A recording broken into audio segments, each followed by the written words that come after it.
She had this whole thing with Grey Man about that woman. When they brought up Grey Man, she'd say, you know why he's grey?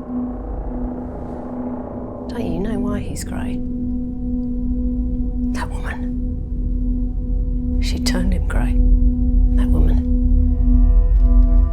No one knew where she came from. But wherever she was, she had this little army of grey.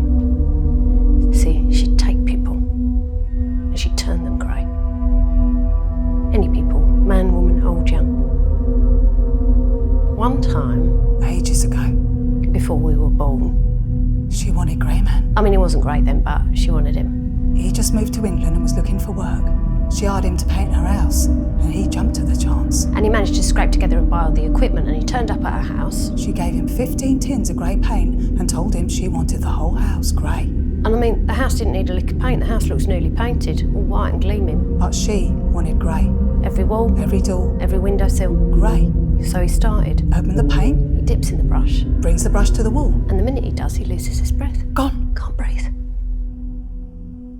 And he takes the brush away. And he can breathe again.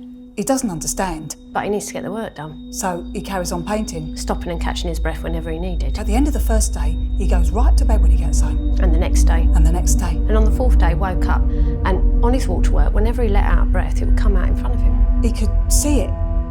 Grey. His breath. It had gone grey. At first he thought he was seeing things. So he carried on painting. But slowly, it all turned grey. All his insides. He could feel them. Out into his skin. His eyes. His hair. He'd wash and scrub, but there he was. Grey. So that by the time he finished the house... he was hers.